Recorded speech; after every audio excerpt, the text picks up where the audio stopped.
ठीक आहे, आपल्या लास्ट ग्लँड चालू आहे गोनॅड्स. गोनॅड जे आहेत याच्यामध्ये फिमेल रिप्रोडक्टिव्ह सिस्टीम मध्ये ओव्हरीज हा प्रायमरी सेक्स ऑर्गन आहे किंवा गोनॅड्स आहे, आणि मेल रिप्रोडक्टिव्ह सिस्टीम मध्ये टेस्टिस याला गोनॅड म्हटलं जातं किंवा प्रायमरी सेक्स ऑर्गन असंही म्हटलं जातं. प्रायमरी सेक्स ऑर्गन कारण रिप्रोडक्शन मध्ये लागणाऱ्या ज्या सेल आहेत, जर्म सेल, स्पर्म आणि ओव्हा ह्या दोन्ही सेल या दोन ऑर्गन मध्ये तयार होतात, म्हणून यांना प्रायमरी सेक्स ऑर्गन असं म्हटलं जातं. याशिवाय रिप्रोडक्शन मध्ये जे काही हार्मोन्स इम्पॉर्टंट रोल प्ले करतात तर ते हार्मोन्स सुद्धा हे गोनॅड्स सिक्रेट करतात. तर याच्यामध्ये फर्स्ट गोनॅड आपण पाहतोय ओव्हरी. ओके, फर्स्ट गोनॅडचं नेम आहे ओव्हरीज.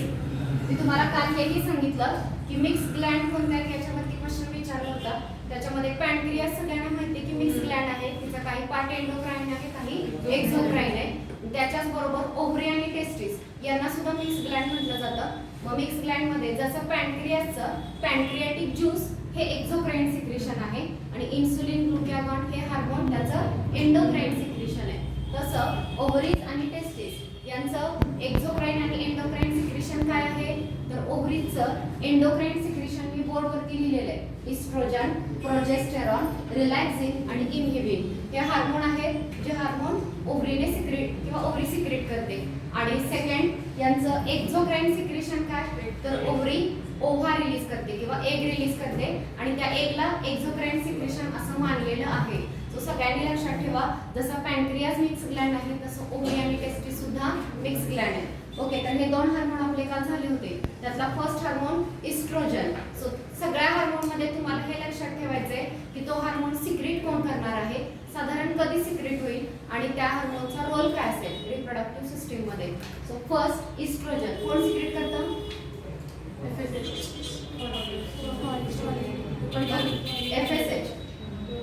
ओके, FSH कोणी सिक्रेट केला, पिट्युटरी ग्लँड. पिट्युटरी ग्लँडचा ॲडेनो हायपोफायसिस हा जो पार्ट आहे तो FSH रिलीज करतो.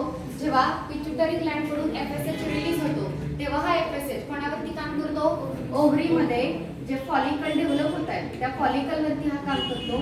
फॉलिकलच्या आतमध्ये एग मॅच्युअर होत असताना बाजूने हा फॉलिक्युलर सेल, दोन्हींची डेव्हलपमेंट सायमल्टेनियस चालू असते. आतमध्ये एगचं मिओसिस सुरू असतं आणि बाजूने फॉलिक्युलर सेलची सुद्धा ग्रोथ होत असते. सो या FSH हार्मोनमुळे हे फॉलिकल डेव्हलप होतं आणि हे डेव्हलपिंग फॉलिकल कोणतं हार्मोन रिलीज करणार आहे, इस्ट्रोजन. सो फर्स्ट हे लक्षात ठेवा, सिक्रेट कोणी केलं oestrogen, developing follicle. Follicle develop झाल्यानंतर नाही, डेव्हलपिंग फॉलिकल जो डेव्हलप होतोय तोच फॉलिकल इस्ट्रोजन हा हार्मोन सिक्रेट करणार आहे. सेकंड थिंग, कधी सिक्रेट होईल तुम्हाला माहिती आहे, FSH हा हार्मोन सिक्रेट झाल्यानंतर हा इस्ट्रोजन हा हार्मोन आणि पर्टिक्युलरली फिमेल मध्ये त्यांच्या प्युबर्टी पिरियड मध्ये हे हार्मोन सिक्रेट व्हायला सुरुवात होते. मग आता प्युबर्टी पिरियड मध्ये प्रत्येक फिमेल मध्ये प्रत्येक मंथ मध्ये मेन्स्ट्रुअल सायकल रन होते. तुम्हाला जेव्हा मेन्स्ट्रुअल सायकल डिटेल समजणार तेव्हा तुम्हाला समजणार की प्रत्येक मंथ मध्ये जे 28 to 30 डेजची एक मेन्स्ट्रुअल सायकल कॅल्क्युलेट केली जाते. त्यातल्या कोणत्या दिवशी कोणते हार्मोन सिक्रेट होतात, कधी कोणाची लेवल हाय होते कधी लो होते, हे आपण रिप्रोडक्शन मध्ये डिटेल पाहणार आहोत. हे हार्मोन कितीही येणार आहे. सो त्यासाठी तुम्हाला ते ऑर्गन आधी व्यवस्थित कळले पाहिजे. सो ती सिस्टीम आपण नंतर बघू. सध्या एवढंच लक्षात ठेवा, इस्ट्रोजन ओव्हरी मधल्या डेव्हलपिंग फॉलिकलनी रिलीज केला आणि याचा रोल काय असेल, yes, it develop secondary sexual character. Develop secondary sexual character. Female मधले सेकंडरी सेक्शुअल कॅरेक्टर जे आहेत ते या हार्मोनमुळे, बोलायचं नाही अजिबात, इस्ट्रोजन या हार्मोनमुळे डेव्हलप होतात. त्यानंतरचा नेक्स्ट हार्मोन आहे प्रोजेस्टेरॉन. तर प्रोजेस्टेरॉन कोण सिक्रेट करेल हेही काल सांगितलं होतं. कोण सिक्रेट करेल, कॉर्पस ल्युटियम. ओके, तर सिक्रेट करणार आहे कॉर्पस ल्युटियम. पण सगळ्यात पहिलं तुम्हाला कॉर्पस ल्युटियम माहितीये का, माहितीये, हा काय असतं कॉर्पस ल्युटियम, येस. सो बघा, मेन्स्ट्रुअल सायकलचा फर्स्ट डे, आता थोडक्यात सांगते, मेन्स्ट्रुअल सायकलचा फर्स्ट डे म्हणजे मेन्स्ट्रुएशनचा जो फर्स्ट डे असतो त्याचा फर्स्ट डे म्हणजे मेन्स्ट्रुअल सायकलचा फर्स्ट डे कॅल्क्युलेट केला जातो. मेन्स्ट्रुएशनचे 4 ते 5 दिवस कन्सिडर केले जातात. सायकल कंटिन्यू काउंट करायची. एक्झॅक्टली 14व्या दिवशी म्हणजे मेन्स्ट्रुएशनचा फर्स्ट डे पासून ते 14वा दिवस, त्या दिवशी हे फॉलिकल मॅच्युअर होतं. फॉलिकल ज्या दिवशी मॅच्युअर होते म्हणजे 14व्या दिवशी हा ॲडेनोहायपोफायसिस अजून एक हार्मोन सिक्रेट करतो. Yes, LH, luteinising hormone. या हार्मोनमुळे हे डेव्हलप झालेलं फॉलिकल बस्ट होईल. बस्ट जर झालं तर याच्यामधला ओव्हा रिलीज झाला आणि हे जे फॉलिकल आहे ते कशामध्ये डेव्हलप होणार आता? कॉर्पस ल्युटियम मध्ये. आणि हा ओव्हा ओव्हरीमधून बाहेर रिलीज केला जाईल. सो डेव्हलप झालेला जो कॉर्पस ल्युटियम आहे, हा कॉर्पस ल्युटियम प्रोजेस्टेरॉन हा हार्मोन सिक्रेट करतो. सो प्रोजेस्टेरॉनचे आय थिंक 2 ते 3 रोल मी काल तुम्हाला सांगितले होते. त्यातला पहिला रोल काय होता? Yes, thickening of endometrium. First, thickening of endometrium occurs due to progesterone. आता सगळ्यांनी लक्षात घ्या, फिमेल रिप्रोडक्टिव्ह सिस्टीम मध्ये युटेरस हा जो ऑर्गन आहे या ठिकाणी ओव्हरीज प्रेझेंट आहे. 14व्या दिवशी त्या डेव्हलप झालेल्या फॉलिकल मधून काय रिलीज झाला? ओव्हा. तो जो ओव्हा आहे ऍक्च्युली ॲब्डॉमिनल कॅव्हिटी मध्ये रिलीज झालेला असतो. पण हे जे फिमरी आहेत, ठीक आहे, तर यांचं स्ट्रक्चर तो ओव्हा खाली रिलीज होत देत नाही. ते कॅच करतात, इथे एक ओपनिंग असतं, त्याच्यामधून ओव्हा इथे येतो. आता हा ओव्हा पुढे ढकलला जाईल. बाय चान्स या पिरियड मध्ये म्हणजे 14, 15 आणि 16 तीनच दिवस, जास्त दिवस ओव्हा सुद्धा ऍक्टिव्ह स्टेट मध्ये राहत नाही आणि रिलीज झालेला स्पर्म सुद्धा जास्त दिवस ऍक्टिव्ह राहत नाही. जास्तीत जास्त 24 ते 48 तास. सो त्याच दरम्यान जेव्हा ओव्हा रिलीज झालेला आहे त्याच दरम्यान जर बाय चान्स स्पर्म आले तर हे जे स्पर्म आहेत त्यांचं आणि त्या स्पर्मचं आणि ओव्हाचं फ्युजन त्या ट्यूब मध्येच होतं, फॅलोपियन ट्यूब मध्ये. हे नाही ओव्हा इथे पोहोचणार आणि मग फ्युजन होणार असं नसतं. ठीक आहे, साधारण रिप्रोडक्टिव्ह सिस्टीम माहिती असेल, इथे सर्व्हिक्स असतो आणि इथे वजायना. सो स्पर्म या वजायनामधून इकडे एंटर करतील, एग आणि स्पर्मचं फ्युजन होईल. म्हणजे काय झालं आता? एग आणि स्पर्मचं फ्युजन झालं म्हणजे झायगोट तयार झाला आणि झायगोट फिटस मध्ये डेव्हलप होणार आहे. सो आपला जो बाकीचे बर्डचे एग बघा, तर ते एग आपण एग जे खातो त्याच्यामध्ये येलो कलरचा पार्ट असतो आणि बाजूने ते क्लिअर एक सोल्युशन असतं. तर ते जे आहे ते त्या डेव्हलपिंग एग साठी, जर ते एग डेव्हलप होईल नवीन इंडिव्हिज्युअल मध्ये, नवीन ऑर्गॅनिझम मध्ये, तर त्याच्या ग्रोथ साठी जे न्यूट्रिएंट लागतात ते फ्लूइड देत असतं. ह्युमन बिंगचं एग तसं नसतं. डेव्हलपिंग होणाऱ्या फिटस साठी त्या एग मध्ये न्यूट्रिएंट जास्त नसतात. मग न्यूट्रिएंट कोण देणार? तर हा जो युटेरस आहे त्या युटेरसच्या 3 लेअर, 3 वॉल असतात. ओके, मायोमेट्रियम, एंडोमेट्रियम, पेरिमेट्रियम असं. तर त्याचा सगळ्यात आतला जो लेअर आहे याला एंडोमेट्रियम असं म्हणतात. आणि या एंडोमेट्रियमचा थिकनेस कोणामुळे वाढला? हा जो प्रोजेस्टेरॉन आहे फॉलिकल मधून एक गेला की ह्या कॉर्पस ल्युटियमने काय सिक्रेट केला? बाय चान्स स्पर्म आला आणि जर तिथं झायगोट तयार झालाच तर त्या फिटसच्या डेव्हलपमेंटची सगळी प्रिपरेशन करून ठेवली जाते. एंडोमेट्रियमचा थिकनेस वाढवला जातो. सेकंड थिंग, अजून एक काय झालं? मॅमरी ग्लँड डेव्हलप व्हायला सुरुवात होते प्रोजेस्टेरॉनमुळे. Development of mammary gland. Mammary ग्लँडची डेव्हलपमेंट जी आहे ती याच हार्मोनमुळे होणार आहे. सो हे दुसरं फंक्शन आहे प्रोजेस्टेरॉनचं. फर्स्ट सांगितलं एंडोमेट्रियम थिक केला जातो, प्रिपरेशन केलं जातं एंडोमेट्रियमचं कशासाठी? इम्प्लांटेशनसाठी. फ्युचरमध्ये हा फिटस स्वतःला इन्सर्ट करतो त्या वॉलमध्ये. ठीक आहे, इन्सर्ट करून घेतो हे नीट लक्षात ठेवा, त्याला इम्प्लांटेशन म्हणतात.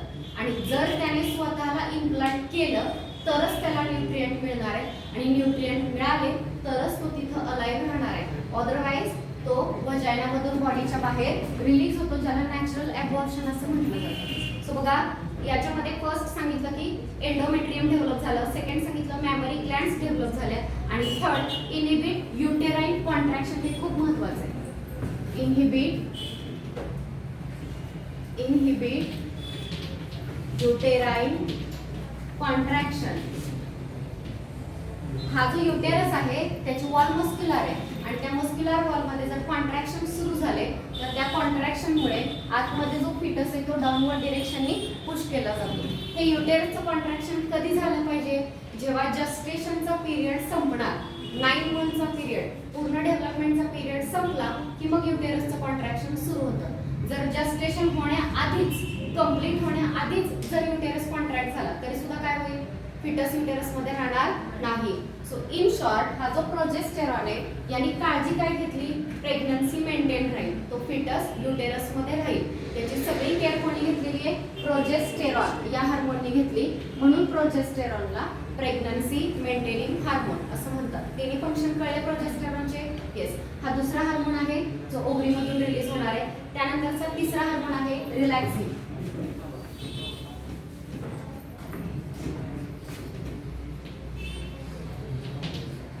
ओके, रिलॅक्सिन हा जो हार्मोन आहे at the end of gestation period release केला जातो. So it is secreted by corpus luteum of ovary. हा पहिलं हे लक्षात घ्या की सिक्रेट कोणी केला, तो सिक्रेट केलेला आहे कॉर्पस ल्युटियमनी. ओके, सेकंड थिंग, जर कुठे डाऊट असेल तर विचारा. So it is secreted by corpus luteum. Secrete कधी झाला? ऍट द एंड ऑफ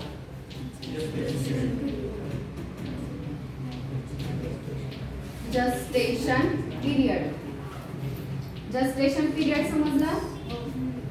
हा, at the end of gestation period हा रिलीज केला जाईल. आता नावच रिलॅक्सिन आहे, त्याचं काम काय आहे बघा. It relaxes cervix. Okay, relaxes cervix. आणि अजून एक गोष्ट रिलॅक्स केली जाते, एक तर सर्विक्स रिलॅक्स केला जातो आणि ligaments of pelvic girdle. Ligaments of pelvic girdle.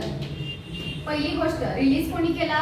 Corpus ल्युटियमने केला. तुम्ही 10वीत थोडंफार मेन्स्ट्रुअल सायकल शिकलाय ना, तेव्हाचं जर आठवत असेल तर हा कॉर्पस ल्युटियम जो आहे तो किती दिवस असंच कॉर्पस ल्युटियम काम करत राहणार?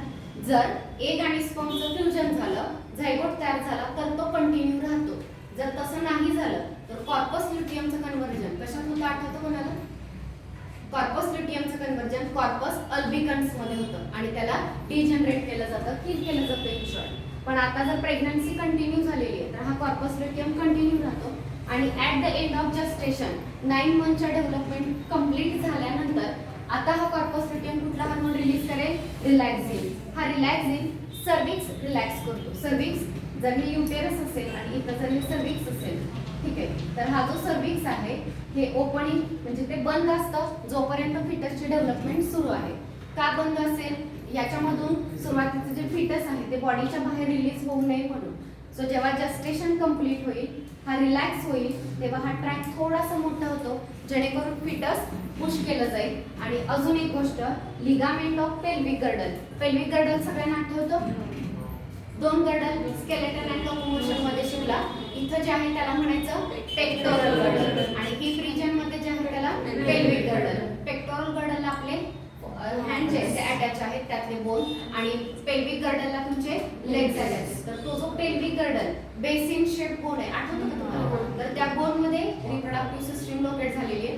तर त्या पेल्विक गर्डल मध्ये जेव्हा फिटसची डाऊनवर्ड मुवमेंट होणार आहे, वजायनामधून त्याला पुश केलं जाणार आहे, तेव्हा ह्या बोनची थोडी मुवमेंट होणं गरजेचं असतं. तर फिटसचा इझी पॅसेज होतो किंवा इझिली ते रिलीज होणार आहे. तर ते जे पेल्विक गर्डलचे लिगामेंट, लिगामेंट हा शब्द आठवतो का? टेंडरमेंट लिगामेंट. ओके, लिगामेंटचं फंक्शन काय? Yes, it connect bone to bone. So हे 2 जे बोन असतात, लार्ज हिप बोन, तर हे दोन्ही बोन इथं कनेक्टेड असतात. तर ते लिगामेंट थोडे रिलॅक्स केले तर हा थोडासा पॅसेज मोठा होतो आणि फिटस डाऊनवर्ड पुश केला जातो नॅचरल बर्थ घेण्यासाठी. समजलं? So this is about the relaxin. Relaxin नंतर लास्ट हार्मोन आहे इनहिबिन. इनहिबिन, ठीक आहे, त्याच्या नेम मध्ये चालतं इनहिबिन. सो इनहिबिन बघा, it is secreted by once again corpus luteum. कोणी सिक्रेट केलाय? Corpus luteum. And it inhibit secretion of FSH. कोणाचं सिक्रिशन इनहिबिट केलं? And GnRH gonadotropin. Okay, gonadotropin releasing hormone FSH LH ह्या हार्मोनचं secretion inhibit केलं. आता मला सांगा की काय इनहिबिट केलं असेल? थोडंसं लॉजिक लावायचं. कोणाचं सिक्रिशन इनहिबिट केलंय? FSH. FSH चं काम काय?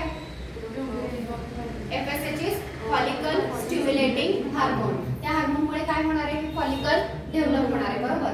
सपोज प्रेग्नन्सी ऑकर झालेली आहे, फिटस डेव्हलप होत आहे आणि त्याही कंडिशन मध्ये जर FSH रिलीज झाला, सगळ्यांनी प्लीज सिरियसली लक्ष द्यायचे. तुम्हाला जर अगदी ऐकू वाटत नसेल बाहेर गेला तरी चालेल. सो FSH हा जो हार्मोन आहे, या FSH मुळे काय होतं? फॉलिकल डेव्हलप होतं. सपोज फिटस डेव्हलप होतं युटेरस मध्ये आणि त्याही कंडिशन मध्ये जर पिट्युटरी ग्लॅन्ड कडून एफएसएच रिलीज झाला तर काय व्हायला सुरुवात होईल? फॉलिकल डेव्हलप व्हायला सुरुवात होईल. आणि त्या कंडिशन मध्ये जर सेक्शुअल इंटरकोर्स झाला, त्या सेक्शुअल इंटरकोर्स मध्ये जर स्पर्म बॉडी मध्ये आला तर पहिलं फिटस इमॅजिन कराय 3 महिन्याचे किंवा 4 महिन्याचं डेव्हलप झालेले आणि तेवढ्या असताना सपोज स्पर्म एंटर झाला तर तो स्पर्म आणि हे डेव्हलप झालेलं फॉलिकल, दुसरं फॉलिकल फ्युजन होईल, झायगोट तयार होईल, सेकंड डेव्हलप व्हायला सुरुवात होईल. पण तसं होऊच दिलं जात नाही. ऍक्च्युली जर फॉलिकल डेव्हलप झाला असतं आणि सेक्शुअल इंटरकोर्स झाला असता त्या दरम्यान तर हे झालं असतं. त्या फॉलिकल मधला एक आणि स्पर्म फ्यूज त्याला न होण्यासाठी असं काही हेच नाहीये. पण बॉडीनं ती केअर घेतलेली आहे, हा सिक्रेटच होत नाही. जर एफएसएच सिक्रेट होत नाही तर फॉलिकल सुद्धा डेव्हलप होणार नाही. फॉलिकल डेव्हलप होत नाही जरी स्पर्म आले तरी झायगोट तयार होणार नाही. आलं लक्षात? ओके. सो हे किती दिवस नाही होणार? जोवर प्रेग्नन्सी आहे तोवर नाही होणार डेव्हलप आणि प्रेग्नन्सी नंतर सुद्धा जोवर लॅक्टेशन सुरू आहे तोवर नाही होणार. कारण लॅक्टेशन पिरियड मध्ये सुद्धा जेव्हा सपोज लॅक्टेशन पिरियड सुरू आहे, ब्रेस्ट फिडिंग सुरू आहे आणि त्या पिरियड मध्ये सेकंड फिटस डेव्हलप व्हायला लागलं तर मिल्क जे आहे ते मिल्क सिक्रेशन स्टॉप होतं. म्हणजे जे आधीचं फिटस आहे त्याचं नरिशमेंट तिथं थांबतं. सो त्याचीही केअर नेचरने घेतलेली आहे. जोवर ब्रेस्ट फिडिंग सुरू आहे फिटसला 1 वर्ष किंवा 1.5 वर्ष तोपर्यंत सुद्धा हे फॉलिकलच डेव्हलप होत नाही. म्हणजे मेन्स्ट्रुअल सायकल जे आहे ती प्रेग्नन्सी पिरियड मध्ये थांबणार आहे, फॉलिकल डेव्हलप होणार नाही.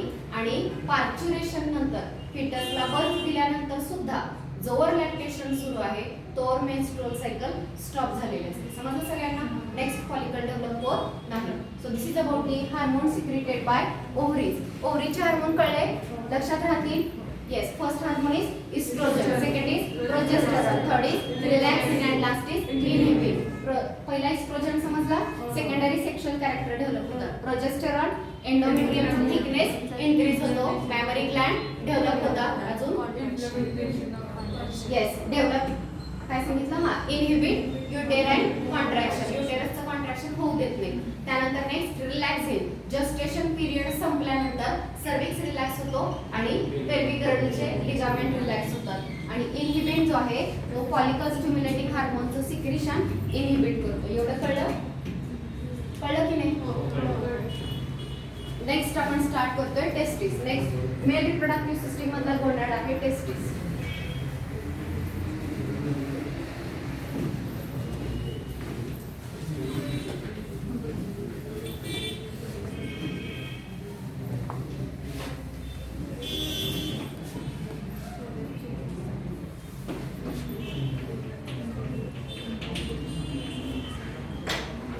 ओके, आता टेस्टिस जे आहेत या टेस्टिसचं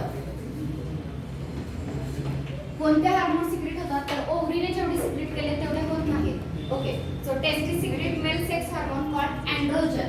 सो मेल सेक्स हार्मोन जे आहेत त्यांना एंड्रोजन असं म्हटलं जातं.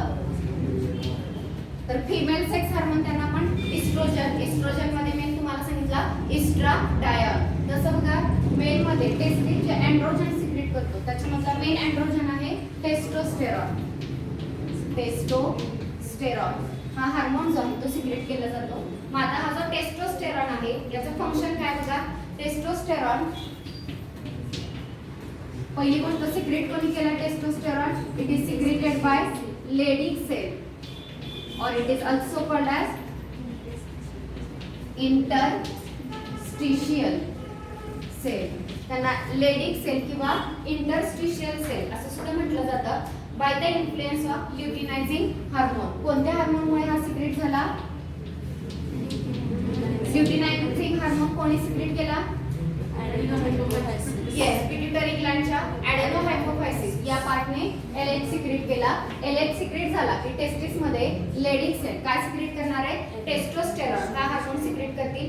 त्यानंतर नेक्स्ट आता त्याचा तो रेग्युलेशन दिलेले की एलएच आणि टेस्टोस्टेरॉन एकमेकांची लेवल रेग्युलेट कसं करतात ते आपण फायनली बघू. सध्या एवढंच बघा की टेस्टोस्टेरॉनचं फंक्शन काय? It is responsible for secondary sexual character in male. So male मध्ये जे सेकंडरी सेक्शुअल कॅरेक्टर अपियर होतात कोणते ते त्यांनी दिलेले facial and pubic hair deepening of voice, broadening of shoulder, male aggressiveness, etc. It also help in maintenance of testes. So त्यांनी सगळे टेस्टोस्टेरॉनचे function दिलेले आहेत. फंक्शन एकदा बघा. फर्स्ट काय सांगितलं? Facial and pubic hair grow होतात फेशियल रिजन मध्ये आणि प्युबिक रिजन मध्ये. हेअर्स जे आहेत म्हणजे जेनायटल ऑर्गन वरती आणि आर्म बीट मध्ये आणि फेस वरती हेअर ग्रो होतात टेस्टोस्टेरॉन मुळे. Next deepening of voice, deepening of voice. So voice crack व्हायला सुरुवात होते. त्यानंतर नेक्स्ट अजून एक याच्यामध्ये ब्रॉडनिंग ऑफ शोल्डर, शोल्डर जास्त ब्रॉड होतात.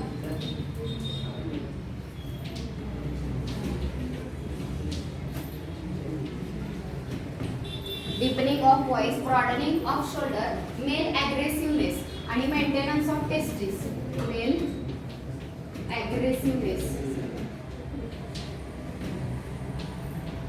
आणि मेंटेनन्स ऑफ टेस्टिस. ही कामं कोणाची आहे? टेस्टोस्टेरॉन या हार्मोनची. आता रिलीज त्याचा कंट्रोल कसा केला जातो बघा. सो फर्स्ट पिट्युटरी ग्लँड आहे. तर या पिट्युटरी ग्लँडचा ॲडेनोहायपोफायसिस काय रिलीज करेल? LH. LH रिलीज झाला की टेस्टिस हा जो ऑर्गन आहे LH टेस्टिस वरती ऍक्ट करेल. आता त्यातल्या लेडिंग सेल कोणत्या? सो टेस्टिस मध्ये सेमिनिफेरस ट्यूब्यूल असतात. सपोज हा टेस्टिस आहे, तिच्या आतल्या लाईनिंगला अशा ट्यूब्यूल असतात. कितीतरी ट्यूब्यूल्स आहेत ज्यांना सेमिनिफेरस ट्यूब्यूल असं म्हटलं जातं. या सेमिनिफेरस ट्यूब्यूलच्या आतल्या लाईनिंगला जर्म सेल्स असतात आणि या ज्या जर्म सेल आहेत यांच्यापासूनच मिओसिस होऊन काय तयार होणार आहे? स्पर्म. स्पर्म डेव्हलप होणार आहे. आता इथेच बाजूला याच ह्याच्यामध्ये कुठल्या सेल प्रेझेंट असतात? नर्स सेल प्रेझेंट असतात. त्यांचा अजून एक नेम दिलेला असेल तर ह्या ज्या नर्स सेल आहेत त्या सेलमध्ये मी इथं बाजूला काढते. सपोज जर ही नर्स सेल असेल तर स्पर्म त्याचं हेड त्या सेलमध्ये इन्सर्ट करतो आणि त्या कंडिशनमध्ये तिथं ग्रो होत राहतो, मॅच्युअर होत राहतो. आता स्पर्म तयार झाला या सेमिनिफेरस ट्यूब्यूलच्या जर्म सेल पासून. ह्या ज्या 2-3 बऱ्याच सेमिनिफेरस ट्यूब्यूल असतात यांच्यामध्ये जी स्पेस आहे या स्पेसमध्ये सेल प्रेझेंट असतात. या सेलना म्हणायचं इंटरस्टिशियल सेल और लेडिंग सेल. तर या लेडिंग सेल कोणता हार्मोन सिक्रेट करणार आहेत? आपला टेस्टोस्टेरॉन. सो ॲडेनोहायपोफायसिसने पहिला LH रिलीज केला. LH या सेलवरती ऍक्ट करेल. मग यांनी काय रिलीज केला? टेस्टोस्टेरॉन. क्वेश्चन असा आहे की टेस्टोस्टेरॉन कधी सिक्रेट होणार आणि त्याचं सिक्रेशन कधी थांबणार? स्वतःच रेग्युलेट करतो. जेव्हा या सेल टेस्टोस्टेरॉन सिक्रेट करतात हळूहळू लेवल काय होईल त्याची? ब्लड मध्ये वाढत जाईल, बिल्डअप होईल. खूप लेवल वाढली की हा पुन्हा याच्यासाठी सिग्नल असतो पिट्युटरी ग्लँडसाठी. म्हणजे टेस्टोस्टेरॉनची लेवल वाढली की ते पिट्युटरी ग्लँडसाठी सिग्नल आहे. पिट्युटरी ग्लँड हा LH हार्मोन सिक्रेट करायचा थांबवेल. LH जर थांबला तर पुढे टेस्टोस्टेरॉनचं सिक्रेशन कमी होईल. समजलं का कसं झालं? पहिल्यांदा काय रिलीज झाला? LH मुळे काय रिलीज झाला? टेस्टोस्टेरॉन रिलीज झाला त्याचं बिल्डअप झालं. ब्लड मध्ये लेवल काय झाली? वाढली. त्याची लेवल एका नॉर्मल पेक्षा जास्त झाली. ह्या पुन्हा पिट्युटरी वरती काम करतो. पिट्युटरी LH सिक्रेट करायचं थांबवते. LH थांबला तर टेस्टोस्टेरॉनचं सिक्रेशन सुद्धा थांबलं. तेच दिलेलं त्यांनी रेग्युलेशन. हे रेग्युलेशन पुन्हा रिप्रोडक्टिव्ह सिस्टीम मध्ये येणार आहे. समजलं? So this is about the testis. This was the second gonad. सगळ्यांना कळलं? तर दोन्ही गोनॅड्स आपले झालेले आहेत. Next diffuse endocrine gland. आता ही जी दुसरी एंडोक्राइन ग्लँड दिलेली प्लासेंटा हिला टेम्पररी एंडोक्राइन ग्लँड सुद्धा म्हटलं जातं. स्वतः असं का म्हणायचं? प्लासेंटाच्या फीचर बघा. टॉपिक संपेल का?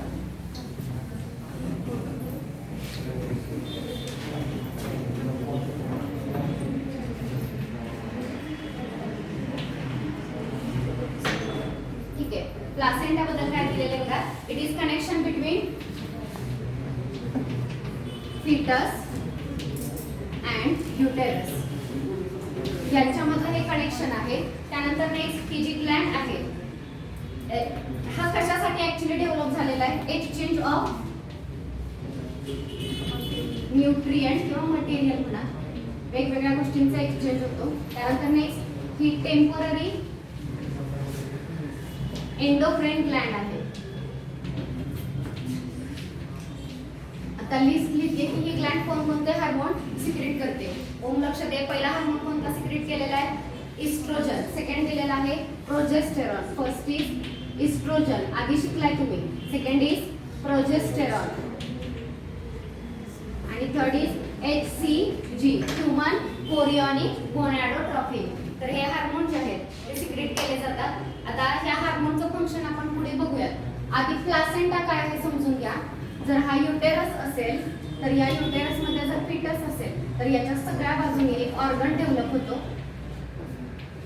आणि हा जो ऑर्गन आहे एकमेव ऑर्गन आहे आपल्या बॉडी मधला जो दोन इंडिव्हिज्युअलचे टिश्यू एकत्र येऊन तयार होतो. बाकी सगळे ऑर्गन बघा तुमच्या बॉडी मधला स्टमक फक्त तुमच्या टिश्यू पासून तयार झालेला आहे. ठीक आहे, असे सगळेच असतात. मात्र प्लासेंटा हा एकमेव ऑर्गन आहे ज्याचा काही पार्ट काही टिश्यू जो आहे तो फिटसचा आहे आणि काही पार्ट हा मदरचा आहे. सो दोन वेगवेगळ्या इंडिव्हिज्युअलचे टिश्यू एकत्र आले आणि प्लासेंटा डेव्हलप झाला. प्लासेंटा का डेव्हलप झाला याच्यामधूनच न्यूट्रिएंट एक्सचेंज होतील. मदर टू फिटस ऑक्सिजन दिला जाईल मदर टू फिटस. अजून फिटसचं जे वेस्ट आहे युरिन आहे ते सगळं या प्लासेंटा मधून मदरच्या बॉडीमध्ये रिलीज होणार आहे. आलं लक्षात. सो एक्सचेंजचं ऑर्गन आहे. याशिवाय हा टेम्पररी एंडोक्राइन ग्लँड म्हणून सुद्धा काम करतो. टेम्पररी का? कारण जोवर फिटस आहे तोवरच प्लासेंटा आहे. फिटसला बर्थ दिली की त्यानंतर प्लासेंटा बॉडीच्या बाहेर रिलीज केला जातो. ठीक आहे, म्हणजे प्लासेंटा काही परमनंट राहणारा ऑर्गन नाही. सो तेवढाच वेळ असतो तो हे हार्मोन सिक्रेट करतो. इस्ट्रोजन, प्रोजेस्टेरॉन आणि ह्यूमन कोरियोनिक गोनॅडोट्रॉफिन. ह्या हार्मोनची कामं जी आपण मागाशी बघितली तीच आहेत. These hormone check contraction of uterine muscle, also maintain thickness of uterine endometrium and helping maintenance of pregnancy. हे कुठे बघितलं आपण? प्रोजेस्टेरॉन. कोण सिक्रेट करतं? Yes, corpus luteum. प्रोजेस्टेरॉन कोण सिक्रेट करतं? Corpus luteum. हा फक्त तिथं हा मुद्दा आहे की कॉर्पस ल्युटियम कधी तयार झाला? फॉलिकल बस्ट झालं, एग रिलीज झाला आणि रिमेनिंग फॉलिकलचं काय तयार झाला?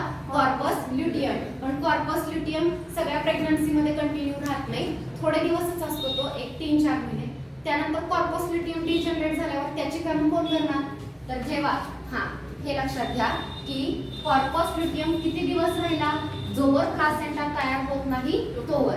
एकदा प्लासेंटा डेव्हलप झाला की मग हा कॉर्पस ल्युटियम डिजनरेट होईल आणि कॉर्पस ल्युटियमची कामं कोण करेल? प्लासेंटा करेल. कॉर्पस ल्युटियमने काय सिक्रेट केलं होतं? मेन तर प्रोजेस्टेरॉन सिक्रेट केला होता. तोच खूप इम्पॉर्टंट आहे कारण तो काय आहे? प्रेग्नन्सी मेंटेनिंग हार्मोन आहे. आता तो कोण सिक्रेट करतोय? प्लासेंटा. तुम्हाला असं वाटेल मगाशी तिथं होता आणि आता पुन्हा इथं सुद्धा तोच हार्मोन आला. तर कॉर्पस ल्युटियम सिक्रेट करतो पण थोडे दिवस करतो.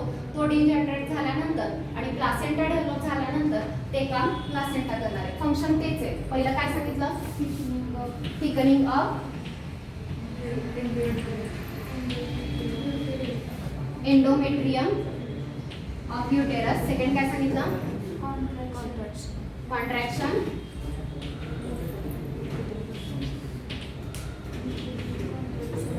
prevent contraction. Prevent contraction of uterine muscle.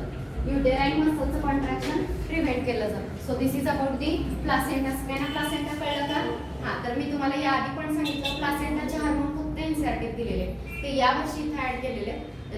तिथेही सांगितले होते पण थेरॉटिकल सांगितले होते आणि तेवढं लक्षपूर्वक वाचलं गेल्यामुळे प्लासेंटाच्या हार्मोनवरचा क्वेश्चन चुकलेला. मात्र या पॉईंटवरती या आधी नीटला क्वेश्चन विचारलेला आहे प्लासेंटाच्या हार्मोनचे नेम. सगळ्यांच्या लक्षात राहतील आता? सो बऱ्यापैकी आपल्या एंडोक्राइन ग्लँड झालेल्या आहेत. इथून पुढच्या ज्या ग्लँड आहेत त्या तुम्ही आधी स्टडी केलेल्या आहेत. So next gastrointestinal tract.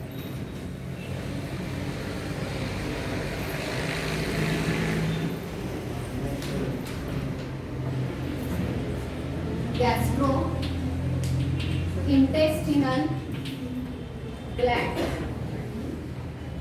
गॅस्ट्रोइंटेस्टिनल आपल्या ॲलिमेंटरी कॅनलच्या लाइनिंगला काही ग्लँड्स प्रेझेंट असतात. मग कोणकोणत्या ग्लँड आहेत तर त्यातली ग्लँडचे नेम दिले नाहीत. सेल्स आहेत वेगवेगळ्या ठिकाणी. ग्लँड्स ब्रुनस ग्लँड वगैरे तुम्ही बघितलेले आहेत. तर या ग्लँड्स हार्मोन सिक्रेट करतात. It is gastrointestinal mucosa. Certain cells are endocrine in function. These cells produce hormone which play vital role in digestion process. So आता हे हार्मोन तुम्हाला ऍक्च्युअली आधी झालेले आहेत पण किती आठवते बघा. फर्स्ट हार्मोन आहे गॅस्ट्रिक. सेकंड हार्मोन आहे सिक्रेटिन. ओके. थर्ड हार्मोन आहे CCK म्हणजे काय? कोलसिस्टोकायनिन आणि लास्ट हार्मोन आहे GIP म्हणजे गॅस्ट्रिन इनहिबिटिंग पेप्टाइड. यातले काही हार्मोन गॅस्ट्रिक ग्लँडला स्टिम्युलेट करतील आणि काही हार्मोन पॅनक्रियासला स्टिम्युलेट करतील. सो फर्स्ट आहे gastrin, it stimulate gastric Gland. Gastrin हा जो हार्मोन आहे कोणाला स्टिम्युलेट करेल? कुठे असतात गॅस्ट्रिक ग्लँड? गॅस्ट्रिक ग्लँड कुठे असतात? बोला, गॅस्ट्रिक ग्लँड कुठे असतात? In the lining of stomach. alimentary कॅनलच्या लाइनिंग मध्ये किती लेयर असतात? 4. कोणते 4? वस्क्युलॅरिस आणि सेबोसा. या 4 पैकी कोणत्या लेयर मध्ये गॅस्ट्रिक ग्लँड असते? नक्की सबम्युकोसा. कन्फर्म करा आज घरी गेल्यानंतर. हाच टॉपिक वाचताय ना तुम्ही रिव्हिजन मध्ये? मला बरेच जणांनी सांगितलं हाच वाचताय तुम्ही 11वीचा. कुठला वाचताय? तुम्ही वाचलं नाही कुठल्या लेयर मध्ये आहे? म्युकोसा की सबम्युकोसा? डिओडेनमच्या म्युकोसा की सबम्युकोसा मध्ये असतात आणि स्टमकच्या म्युकोसा की सबम्युकोसा. आता केअरफुली वाचून मला उद्या सांगायचं, ठीक आहे? सो स्टमकच्या लाइनिंगला गॅस्ट्रिक ग्लँड प्रेझेंट आहे. तर त्या गॅस्ट्रिक ग्लँडला गॅस्ट्रिन हा हार्मोन काय करतो? स्टिम्युलेट करतो. जर गॅस्ट्रिक ग्लँडला स्टिम्युलेट केलं तर काय होईल? गॅस्ट्रिक ज्यूस सिक्रेट होईल. गॅस्ट्रिक ग्लँड मध्ये 3 टाईपच्या सेल असतात, बरोबर का? सांगा बरं कोणत्या?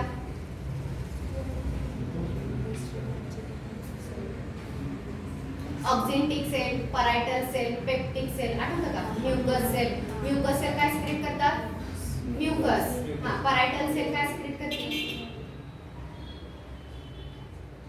परायटल सेल हायड्रोक्लोरिक ऍसिड आणि पेप्टिक सेल पेप्सिनोजेन, बरोबर का? हे एन्झाइम्स आहेत ते सिक्रेट केले जातात. सो मुद्दा आहे हार्मोनचं नेम आहे गॅस्ट्रिन. गॅस्ट्रिन सिक्रेट कोणी केला? गॅस्ट्रोइंटेस्टिनल ट्रॅक्टच्या लाइनिंगलाच ग्लँड्स असतात, त्या ग्लँडने सिक्रेट केला आणि याच्यामुळे गॅस्ट्रिक ग्लँड काय झाली? स्टिम्युलेट झाली, त्याचं सिक्रेशन सुरू झालं. नेक्स्ट आहे सिक्रेटिन. सिक्रेटिन नीट बघा. It is responsible for secretion of pancreatic juice. कोणता ज्यूस रिलीज केला जातो? Pancreatic juice. माहिती आहे का pancreatic juice? Pancreatic juice and बाईल. माहिती आहे बाईल सगळ्यांना. बाईल आणि पॅनक्रियाटिक ज्यूस ह्या दोघांचंही सिक्रेशन सिक्रेटिन जो आहे तो स्टिम्युलेट करतो. सो पॅनक्रियाटिक ज्यूस आहे त्याच्यामध्ये ट्रिप्सिनोजेन, कायमोट्रिप्सिनोजेन, प्रोकार्बॉक्सी पेप्टिडेज, अजून पॅनक्रियाटिक अमायलेज, लायपेज हे एन्झाइम असतात. आणि जो बाईल आहे त्यात कोणतंही एन्झाइम नसतं. पण बिलिरुबिन, बिलिवर्डिन हे बाईल पिगमेंट असतात, बाईल सॉल्ट असतात, सोडियम टॉरोकोलेट आणि त्यानंतरचा नेक्स्ट फॉस्फोलिपिड आणि कोलेस्टेरॉल. ह्या बाईल ज्यूस मध्ये सगळ्या गोष्टी असतात. सो हे बाईल ज्यूसचं सिक्रेशन कोण करेल? लिव्हर. आणि पॅनक्रियाटिक ज्यूसचं सिक्रेशन पॅनक्रियास. सो या दोन्ही गोष्टींचं सिक्रेशन स्टिम्युलेट कोण करणार आहे? सिक्रेटिन हा हार्मोन. समजलं? येस. त्यानंतरचा नेक्स्ट हार्मोन आहे कोलसिस्टोकायनिन और it is also called as pancreozymin. PZ दोन्ही नावं लक्षात ठेवा. Cholecystokinin it is also called as पॅनक्रियोझाइमिन.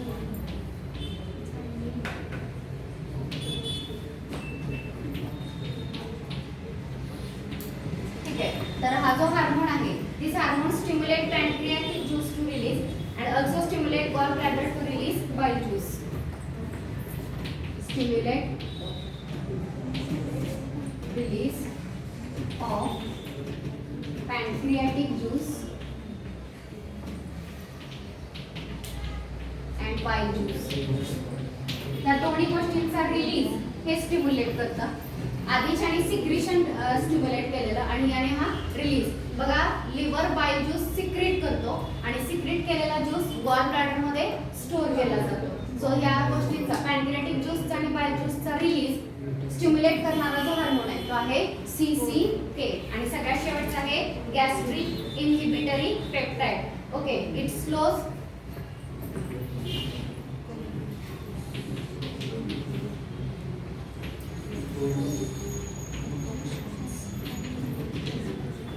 Gastric secretion जे आहे ते कमी केलं जातं आणि दुसरी एक गोष्ट आहे ते म्हणजे कॉन्ट्रॅक्शन सुद्धा कमी केलं जातं. Gastric contraction and secretion is inhibited.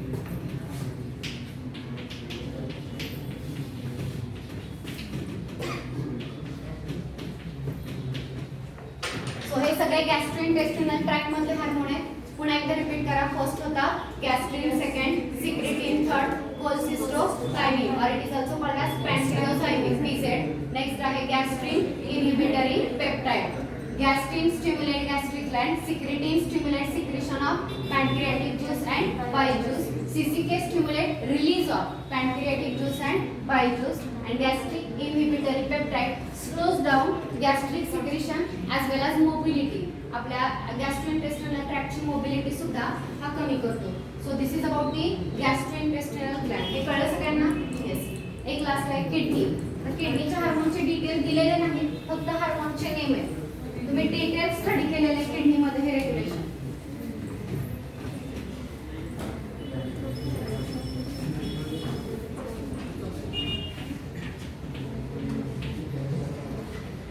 कोणकोणते हार्मोन आहेत? फर्स्ट रेनिन, नेक्स्ट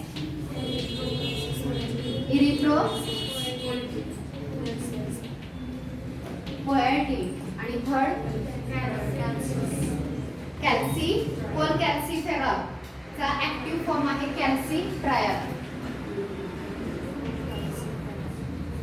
ओके, तर हे तीन हार्मोन जे आहेत ते सिक्रेट केले जातात. त्यातला रेनिन तुम्हाला माहिती आहे. रेनिन कोण सिक्रेट करतं? मी तुम्हाला परवा सांगितलं होतं. कोण सिक्रेट करतं किडनीमध्ये? JGA juxta glomerular apparatus. हे रेनिन काय करतंय?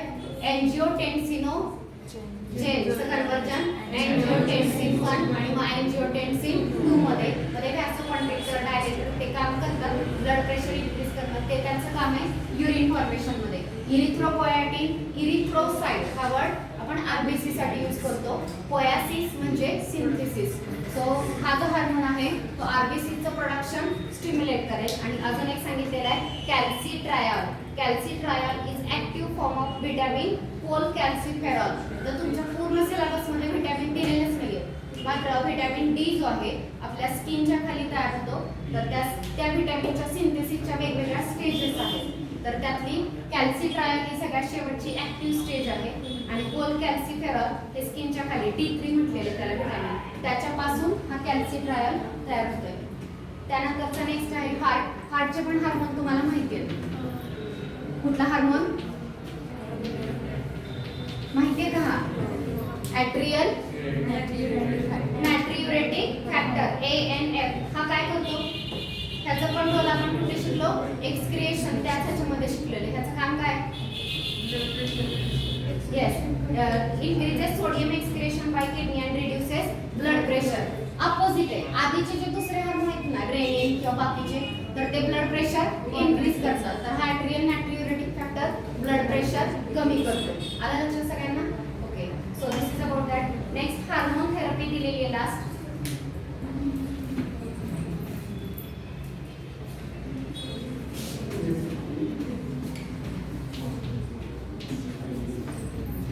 ठीक आहे, बघा. Hormone therapy is used hormone in medical treatment. HT is applied in pregnancy, menopause, osteoporosis, growth hormone deficiency, insulin resistance and cancer. आता प्रत्येक डिसीज मध्ये वेगवेगळा रोल आहे. मुलांना बोलू नका. फर्स्ट काय सांगितलेलं आहे? It is applied in pregnancy. Pregnancy मध्ये हार्मोन थेरपी देतात. का देतील? सपोज प्रेग्नन्सी मध्ये कुठला हार्मोन पाहिजे तो कमी पडतोय, प्रोजेस्टेरॉन लागतो, नाही सिक्रेट होते, तर प्रोजेस्टेरॉन हार्मोन बाहेर दिला जाईल, प्रेग्नन्सी मेंटेन केली जाईल. सपोज प्रेग्नन्सी नको आहे तर तिथं सुद्धा हार्मोनची ट्रीटमेंट दिली जाते. प्रेग्नन्सी नको असेल तर कुठला हार्मोन स्टॉप झाला पाहिजे? प्रोजेस्टेरॉन काय केलं पाहिजे? इनहिबिट केलं पाहिजे. आणि कोणाला स्टिम्युलेट केलं पाहिजे? प्रोजेस्टेरॉन काय करतो? युटेरसचं कॉन्ट्रॅक्शन होऊ देत नाही, सर्व्हिक्सला रिलॅक्स होऊ देत नाही. जर अशा हार्मोन दिले जे सर्व्हिक्सला रिलॅक्स करतील, कोण रिलॅक्स करेल? रिलॅक्सिन, बरोबर का? हार्मोन युटेरसचं कॉन्ट्रॅक्शन जो स्टिम्युलेट करेल ते हार्मोन जर दिले तर काय होईल? युटेरस कॉन्ट्रॅक्ट व्हायला लागेल, सर्व्हिक्स रिलॅक्स होईल आणि ते जे फिटस आहे ते ग्रोथ होण्याआधीच बॉडीच्या बाहेर रिलीज होईल, ज्याला आपण मेडिकल टर्मिनेशन ऑफ प्रेग्नन्सी असं म्हणतो. समजलं? येस, तर तिथेही हार्मोनची ट्रीटमेंट असते. Next menopause. मेनोपॉज मध्ये दिली जाते. मेनोपॉज या टर्म माहिती आहे तुम्हाला? शिकलाय ही पण 10वी. 40 to 45 एज नंतर काही हार्मोनचं सिक्रेशन स्टॉप होतं, मेन्स्ट्रुअल सायकल स्टॉप होते, त्याला काय म्हटलं जातं? मेनोपॉज. तर काही हार्मोनचं सिक्रेशन थांबल्यामुळे बोन मध्ये जे कॅल्शियम ऍब्झॉर्प्शन आहे ते होत नाही आणि बोन्स जे आहेत त्यांचं ऑस्टिओपोरोसिस हाडं ठिसूळ होतात, लवकर ब्रेक होतात, ते होऊ नये म्हणून हार्मोन ट्रीटमेंट दिली जाते. ऑस्टिओपोरोसिस दिले बघा पुढे.